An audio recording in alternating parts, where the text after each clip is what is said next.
Le show du matin. Week-end. Radio X.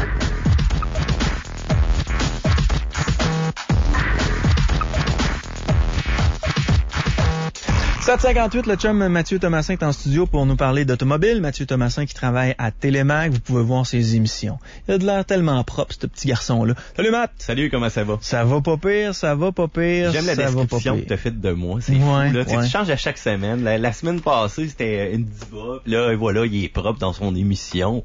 Mais tu sais que je me salis quand même un peu, là. Ouais.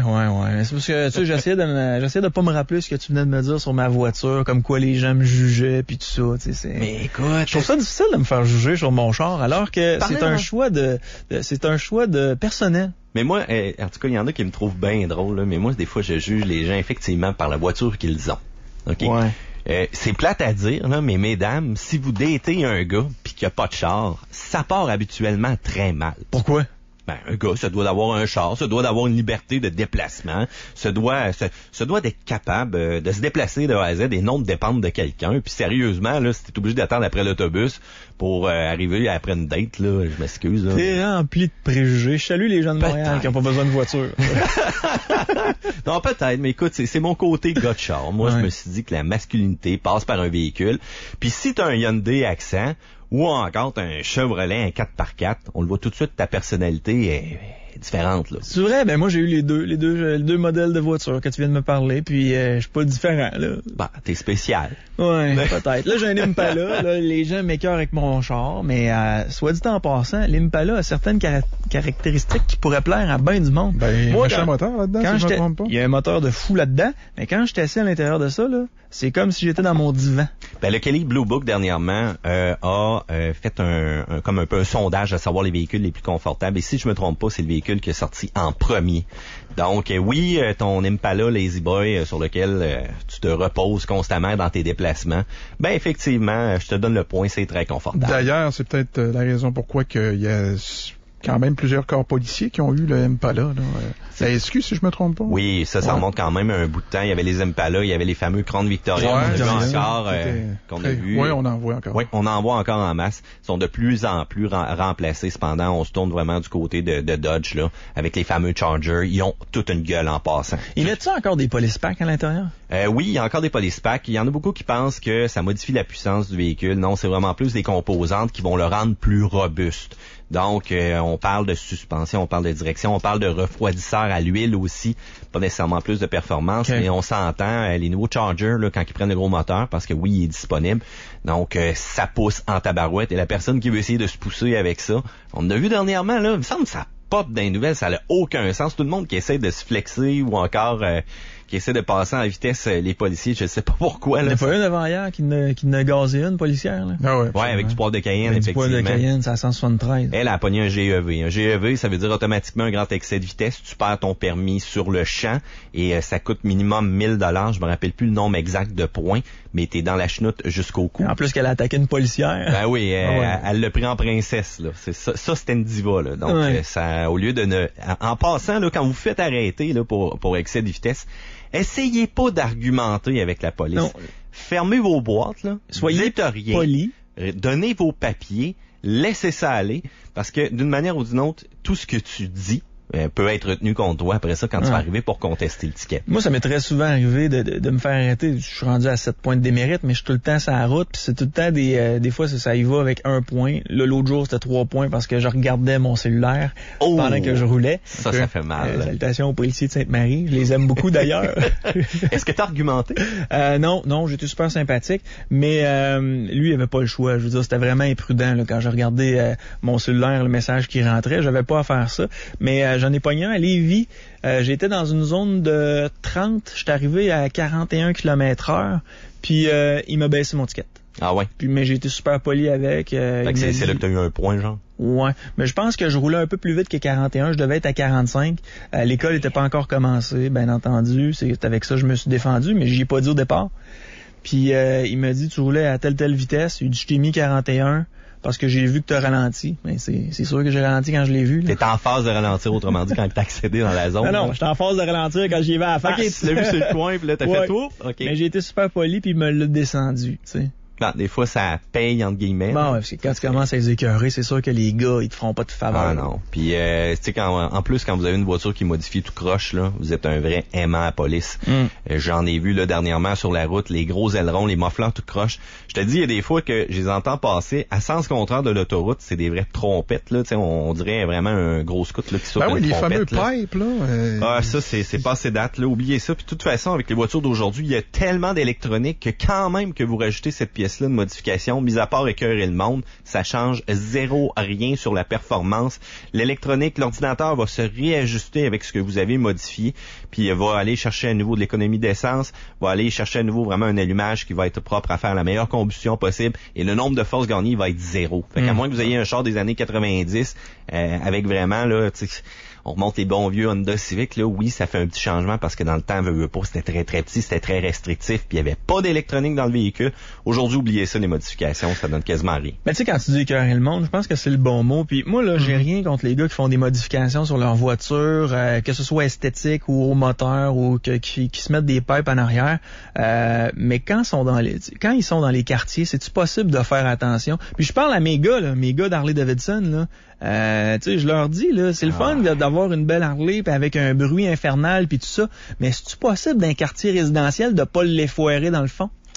Je vais être plate, Yann, là, mais les gars d'Harley, là, on dirait que ils ont le poignet cassé automatiquement à chaque lumière qui arrête. Puis même, là, la minute, je l'ai suivi 2 en descendant de Sainte-Brigitte l'autre jour, là, il y avait un pack de cyclistes, là, on s'entend, moi je me tasse, non, les gars arrivent à côté, donnent du gaz, il était 2 en plus, fait qu'ils se craquaient un l'autre.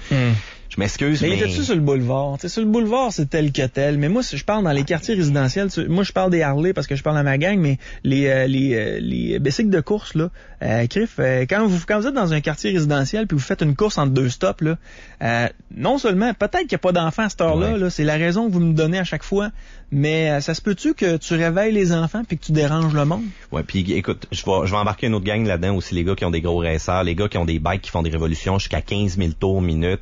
Tu sais, là, je s'embête vraiment sur le cas des gars d'Harley. Il y en a des corrects, c'est comme dans n'importe quoi, mais c'est parce que c'est toujours la minorité qui donne une mauvaise réputation, une mauvaise image à l'ensemble des autres personnes. Tu ris souvent avec mon bike chinois, là, quand tu m'en parles. Arrête. La face me frippe. Non, mais on est 2 gars différents, Yann, je te l'ai dit. La personnalité du gars serait faite par les véhicules qu'il possède. Et tu vois, encore là, moi, je suis un gars qui aime les sensations fortes, la performance. Toi, t'es un gars qui aime le confort, les easy boys, pop. On m'a toujours dit que t'es un petit rapide. Plein gaz, c'est quoi ça? On y va avec Plein Gaz, l'événement officiel de Télémac. Pourquoi Véro est bien crampé? Elle me regarde. Ça a-tu une phrase avec la rapidité, là? Ouais. Elle me regarde, elle a le goût de dire, t'es bien cave. Mais non. On s'agace. Vas-y, Véro. Ouais, mais mon micro est fermé. Oh, une petite voix roqueuse. Coudonc, il y a quelqu'un qui t'a fait de veiller tard hier? Non, je suis capable tout seul. J'ai pas besoin de personne pour ça. Qu'est-ce que tu voulais rajouter? Que t'as un beau Malibu Vermouth. Bon. C'est un Impala en passant. Merci. Événement Plein Gaz, effectivement, c'est le 30e anniversaire de la station cette année. Ouais, choix et partenaire. Ben oui, choix et partenaire. En plus, on entend la belle voix de M. Gass dans l'annonce. Cet événement-là, ça se déroule le 13 septembre, c'est remis au 14 s'il y a de la pluie, donc en fin de semaine prochaine. C'est un rassemblement, plus de 500 voitures sont attendues. Ça a parti d'une idée, si je me trompe pas, c'était Seb Girard dans le temps, qui produit l'émission Virage aussi. Et qui s'est dit, écoute, on va faire un événement, il faudra faire de quoi de gros, la station embarquée là-dedans. En tout cas, je m'excuse si c'était pas juste Seb là, qui était dans l'idée, mais ça a parti avec un petit rassemblement et c'est rendu vraiment quelque chose de gros. Il y a du véhicule antique, du sport, du modifié, des Jeeps. Ça a pris une telle ampleur l'année passée que je te le dis, ça a fait quasiment une congestion là, sur Jean Perrin. Ça n'avait aucun sens comment il y avait du monde là. Puis c'est le fun, encore une fois, c'est d'échanger, puis la popularité des rassemblements est en hausse. Puis en plus, pour le 30e, ce qu'on fait de spécial, c'est qu'on tourne une émission. Donc, l'émission de lancement qui va être tournée avec les gens qui vont être sur place. Les studios vont être ouverts. Comme toi, Yann, qui a toujours voulu faire le métier d'animateur télé, en plus avec une belle gueule comme tu as, tu vas pouvoir venir assister et voir un petit peu comment ça se déroule. Même la charmante Zoé aussi là, qui a travaillé avec vous va être présente. Ah oui? Donc, va animer ça. La Miss Météo de TVA? Ben oui, rendue à la TVA. Ouais, du progrès, je suis bien contente pour elle, je le savais pas. Ben oui. C'était la 2 semaines, c'était sa dernière semaine au Showtime, puis là, elle a commencé à TVA cette semaine. Fait qu'on va la voir une fois de temps en temps. Je sais qu'elle est remplaçante, là, mais ça faisait tellement longtemps. Et non seulement remplaçante, mais aussi elle fait Action Motorsport, l'édition moto de notre côté, donc avec Marc, le collaborateur du côté de Moto Journal, donc vous allez l'avoir à TV, c'est sûr, là, de ce temps-ci, en pleine expansion pour sa carrière, je te dirais. Donc, vraiment un gros événement. Tout le monde est invité. Ça va être la place si vous êtes tripeux de char. Manquez pas ça. De ce temps-ci à Québec, là, des événements de qualité, on en voit sporadiquement. Donc, enfin un là, qui est vraiment en plein milieu de la ville, puis qui va attirer du monde. Même les enfants, vous allez avoir des jeux gonflables, vous allez avoir de l'animation. Il manque absolument de rien cet événement-là. Et ce qui est intéressant, c'est que c'est gratuit. Et on rappelle aux gens, l'événement plein gaz, c'est quand exactement? C'est le 13 septembre, remis au 14 si pluie, très important. Donc, juste voir le site web de Télémag là, qui va annoncer vraiment là, la tenue. Parce qu'on sait que la météo, c'est toujours incertain, mais c'est comme c'est présentement, il ne devrait pas avoir de problématique. En tout cas, une chose est sûre, s'il fait froid comme aujourd'hui, amenez-vous une petite laine, là, parce que on vient de changer de météo solide. D'après moi, on va être bon pour parler de pneus d'hiver la semaine prochaine. Ben non. Hey, on parlait de voitures performantes tout à l'heure. Oui. Cette semaine, tu me parles de la WRX 2015. Ben oui, j'ai eu la chance d'avoir une WRX 2015 cette année, modèle complètement redessiné. Quand je te dis Subaru WRX, Yann, à quoi tu penses? Performance, Oui. Ça coûte cher. Bon, pas tant que ça. C'est pas si pire. Dans le temps, c'était quoi, 35, 40? Dans le temps, c'était 40, 45. Même la STI, je me rappelle d'avoir vu des prix comme 55. C'était une édition de nouveauté. Là. C'était un vent de nouveauté. Tout le monde s'est garoché là-dessus, pareil. Moi, ce modèle-là m'intéressait dans le temps, puis j'étais sur des sites louches américains pour essayer d'en trouver un scrap, puis essayer de me le refaire faire au Canada. Finalement, j'avais abandonné l'idée, là. Mais c'était ça, c'était autour de 40 000 $. Puis même scrap, là, il était comme à 27 000. Là, mais écoute, je te garde la surprise pour la fin. Donc, je te annoncerai le prix un petit peu plus tard. Moi, quand je pense à WRX, je pense à une voiture culte, rallye. On se rappelle des grands noms aussi qui ont piloté les éditions les voitures Subaru lors des rallyes. On parle de Tommy McKinnon, Peter Solberg, Travis Pastrana aussi, fait en 2007 le WRC. Donc Travis qui fait du motocross, Nitro Circus, de sûrement vu un de ses émissions, non? The Open Bar? Non. Yann, la performance. Un gars de char. Je le sais, mais si je t'ai dit Colin McRae. Colin McRae, c'est un personnage des Simpsons, ça? Non, c'est... Non. Yann, s'il te plaît, arrête de scraper mes chroniques.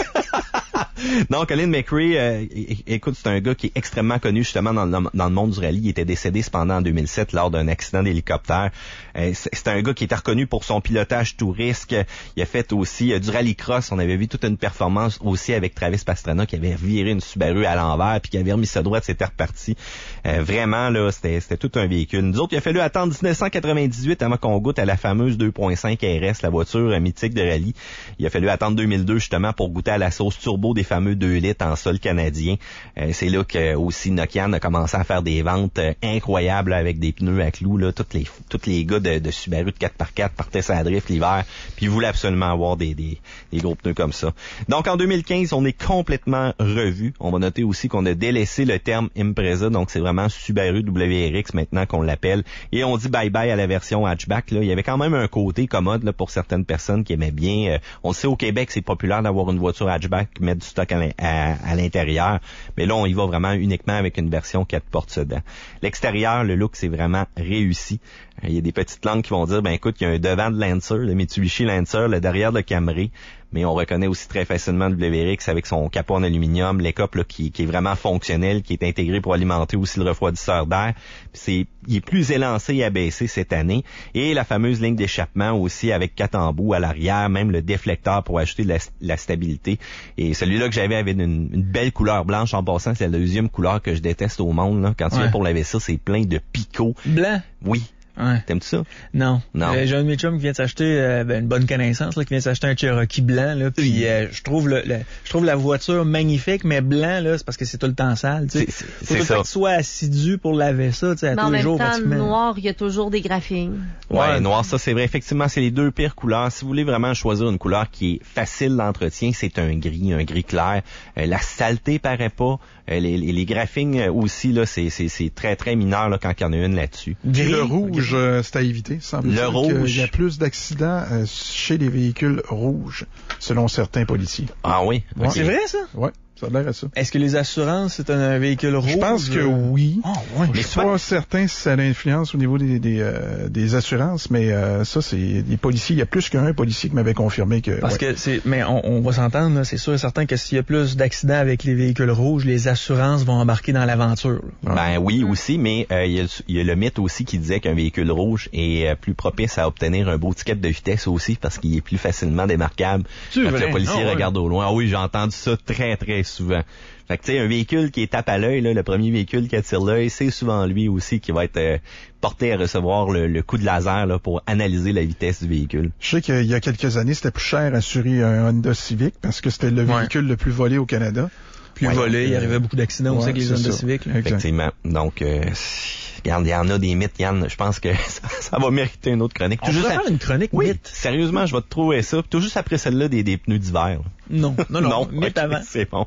Donc, chez le WRX, avec le groupe Sport, donc on rajoute un déflecteur de coffre, toit ouvrant électrique, les phares anti-brouillard, les phares aussi éclairage OLED. Là où ce que ça se gâte un petit peu, c'est cependant à l'intérieur. Oui, on retrouve un volant 3 branches à base plate. En passant, tous les véhicules vraiment qui ont un caractère sportif commencent à avoir cette caractéristique-là. C'est vraiment pour faciliter le dégagement embarqué dans le véhicule, d'un véhicule de course, mais cependant, on le ramène là, dans les véhicules automobiles normales. Les sièges très confortables. On englobe vraiment le conducteur, même l'appui-tête aussi qui est ajustable.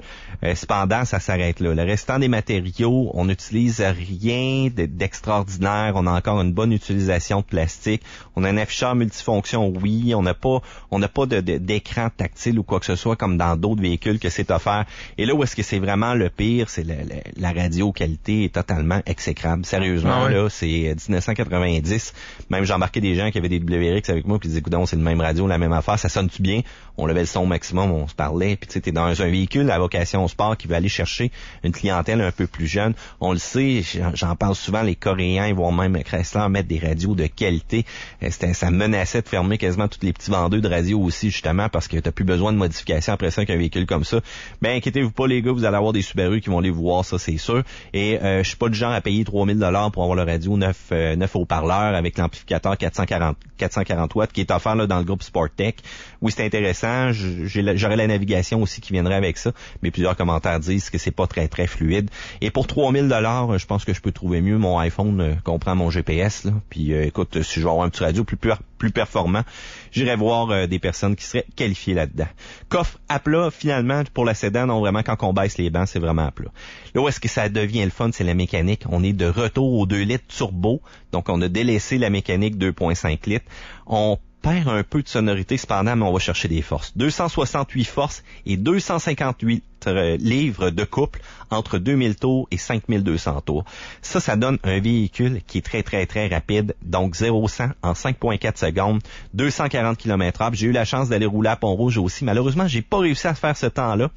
Parce que ça, je t'expliquerai pourquoi.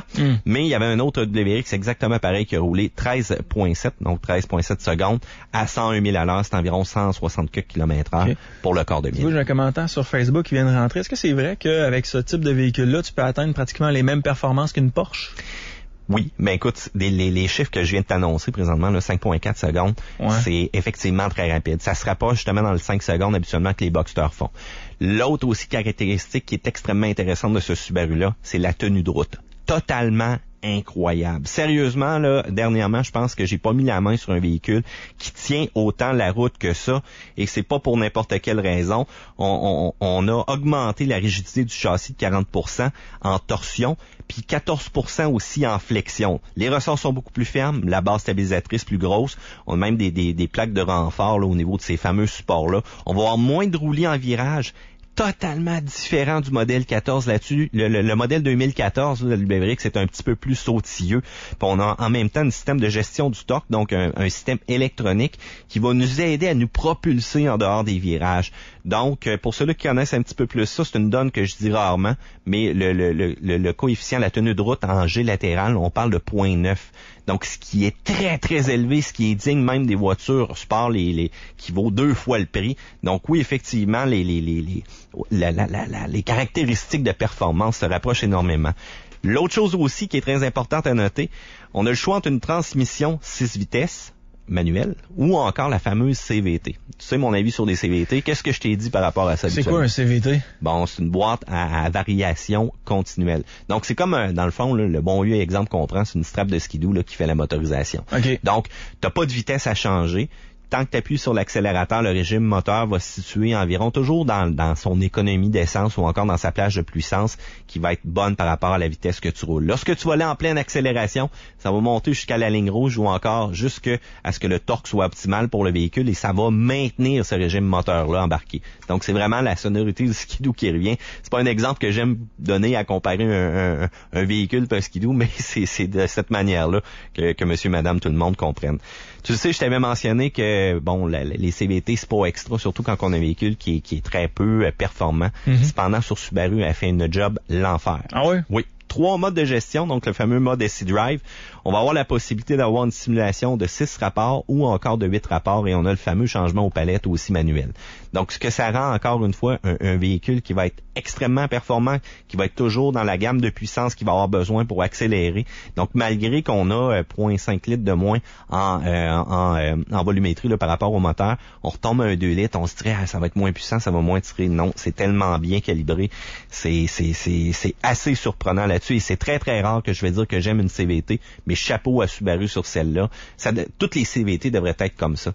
Donc, vraiment en mode Sport Track là, qu'on appelle, il va y avoir des changements très très rapides. Donc, le changement aux palettes, là, je te le dis, là, la minute que tu changes, tu sens le coup là, que le devant lève du véhicule lorsqu'il retombe dans sa plage optimale. Ça, j'ai jamais ressenti ça avec mon char. Ben, tu vois, c'est pour ça que je te dis à chaque fois qu'il faut que j'aille te voir au moins avec mon véhicule de la semaine, que je te le fasse essayer. Toi, le contraire là, que tu ressens, c'est vraiment que tu cales dans chaque trou de Québec que tu ressens. Exact. Tu vogues tel un capitaine de bateau. Voilà. C'est ça que tu ressens dans ton Combien véhicule. de chevaux dans le WRX 2015? Dans le WRX 2015, on parle de 268 chevaux. Donc, comparé à l'ancienne génération qui n'avait seulement 265. Donc, tu vois, on a quand même une augmentation de ce côté-là.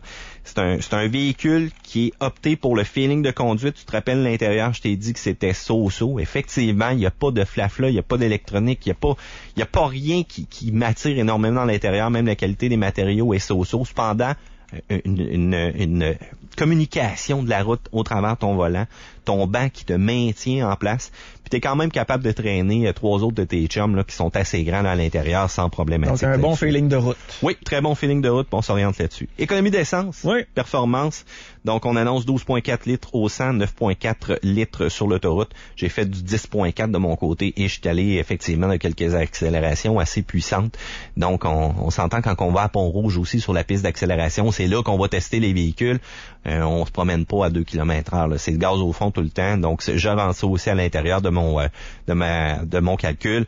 Faire attention, c'est du 91 d'octane absolument qu'on doit mettre, sinon on perd de la performance. Je vous avais dit que mes chiffres n'avaient pas été très bons à Pont-Rouge, j'étais environ 0.7 secondes derrière la personne qui n'avait un identique comme moi. Je me suis rendu compte que le dernier journaliste avait mis de l'essence ordinaire à l'intérieur. Mauvais, très mauvais. Donc, en passant, là, les gars de performance, la meilleure place, là, désolé, je vais jouer de la publicité un petit peu, là, la meilleure place pour avoir du gaz, du super pas cher, là, au Costco.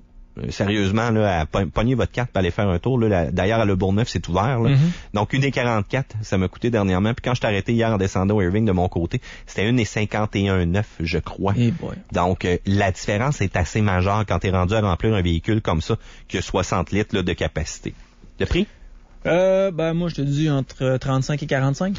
29 995 $, le prix de base, le modèle que j'ai testé de mon côté. Donc, on parle de 33 795. C'est sûr qu'automatiquement, que tu prends la CVT, tu rajoutes quelques milliers de dollars. Et si tu veux vraiment le modèle le plus équipé possible, on parle de 36 795 $, moins cher que dans le temps. Donc, comme on avait discuté, il y en a qui vont se poser la question, est-ce qu'on devrait aller vers le STI? Donc, le STI qui est vraiment la machine, la brute, autrement dit, de Subaru.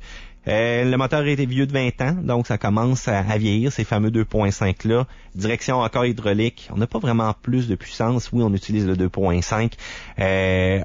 OK, effectivement, la gestion des différentiels qui est beaucoup plus adaptée aux conducteurs. Une bête, littéralement, encore plus de tenue de route que le WRX. C'est un icône encore plus mythique. J'irais avec le WRX, question côté portefeuille, puis qu'on n'a pas besoin nécessairement tout le temps de la puissance.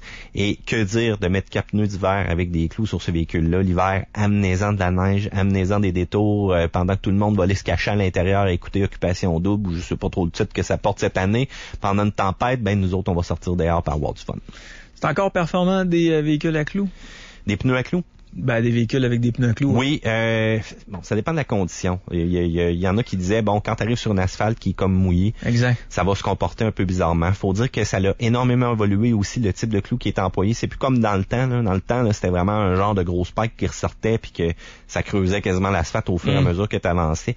Les clous maintenant sont beaucoup plus courts dans des composites quand même assez durables, vont t'offrir une bonne qualité de freinage et il y en a certains qui vont même rentrer comme un petit peu à l'intérieur du pneu lorsque tu vas avoir une situation de freinage intense. Donc, ça va te permettre de garder une meilleure stabilité. Faut pas oublier aussi que mettre des clous dans un pneu va rallonger sa vie environ de 30%, je crois, 30-35%. Donc, ça a quand même un grand avantage, surtout une personne qui fait beaucoup de conditions dans lesquelles il devrait rencontrer de la glace, des terrains glissants. Je pense justement à la banlieue, quand tu vas dans le coin Stoneham, Tewkesbury, Lac-Beauport, tu sais, quand tu arrives devant une côte, il y en a 3-4 qui montent pas avec des pneus d'hiver standards, mets-toi des clous. Ça coûte environ une vingtaine de dollars par pneu, mais je pense que l'investissement est quand même très intéressant, surtout si tu veux aller chercher la traction maximum et avoir un véhicule qui est très sécuritaire, encore une fois, en toutes conditions, surtout les conditions hivernales comme on a au Québec ici. Le gouvernement n'avait pas parlé d'interdire ça, les pneus à clous sur nos autoroutes? Non, c'est qu'il y a une période dans laquelle tu ne peux pas utiliser ces pneus à clous-là. Malheureusement, j'ai pas la date de mon côté. Je te reviendrai avec la date fixe là, pour lorsqu'on parlera du dossier des pneus d'hiver. Pneus d'hiver, c'est du 15 décembre au 15 mars? Oui, effectivement. Puis les pneus à clous, là, il y a une date là, qui est différente aussi de ce côté-là. Donc, j'en ai vu encore l'été dernièrement qui roulait avec ça. En passant, là, quand vous avez des stationnements intérieurs qui vous disent que c'est interdit de rentrer avec des pneus à clous, ben essayez pas d'y aller. Parce que souvent, c'est une base de béton. Puis automatiquement, avec des clous, ça va faire craquer le béton. Tu vas te ramasser avec 2 belles tracks. Il y en a aussi qui ont des condos avec des stationnements intérieurs. Informez-vous avant de mettre des clous, là, si justement vous n'allez pas briser votre fini parce que ça paraît pas m'rouler 2 fois par jour là-dessus. Vous allez vous rendre compte qu'effectivement, vous allez peut-être endommager certaines surfaces. C'est pas pour rien que c'est des clous, c'est assez agressif. Donc, c'est fait pour rouler sur l'asphalte et non pas là, dans un intérieur de garage intérieur. Là, on va mettre le monde en sacrament. Les pneus remoulés ou encore réchappés, c'est terminé cette année à partir de décembre. 15 décembre 2014, t'as plus le droit de pneus remoulés ou réchappés. Non, effectivement. Donc, il y a des compagnies qui ont fait des affaires d'or là-dedans. Ça nous donnait des pneus qui étaient pas balançables, des vibrations, des décalotages, voire même certains, le fini des morceaux tout simplement revolés. On a vu des histoires d'horreur avec ça. Oubliez ça. Si vous avez pas de budget, là, il y a des pneus chinois là maintenant qui existent, qui sont quand même de bonne qualité. Je pense à des marques comme Westlake. On commence à en voir pas mal apparaître. J'ai du Hercule aussi là, qui est très abordable. C'est des pneus qui vont donner une très bonne performance malgré le prix. Cependant, on a toujours pour notre argent. Votre garagiste, après 2-3 ans, va trouver qu'ils sont un petit peu plus difficiles à balancer, donc nécessairement ne tripera peut-être pas sur ces pneus-là. Cependant, ça fait très bien pour une personne qui veut rouler la première année, qui a un petit budget, puis qui veut être en sécurité. Il faut pas oublier, les pneus d'hiver, c'est obligatoire, on n'a pas le choix. Si vous faites arrêter avec votre véhicule dans cette période de date-là là, que tu viens de mentionner, vous allez voir que ça va vous coûter cher solide, pas mal plus cher qu'un set de pneus, je pense. Excellent. On peut te voir quand à Télémag? Oui, donc du côté de Télémag, présentement, c'est encore Motocross Québec qui roule, donc les mercredis à 20h30. Cependant, venez me voir samedi prochain. On va tourner l'émission, je vais être présent, vous voulez venir me parler de voiture, même mon ami Daniel Boudreau, Jacques Bienvenu aussi va être là.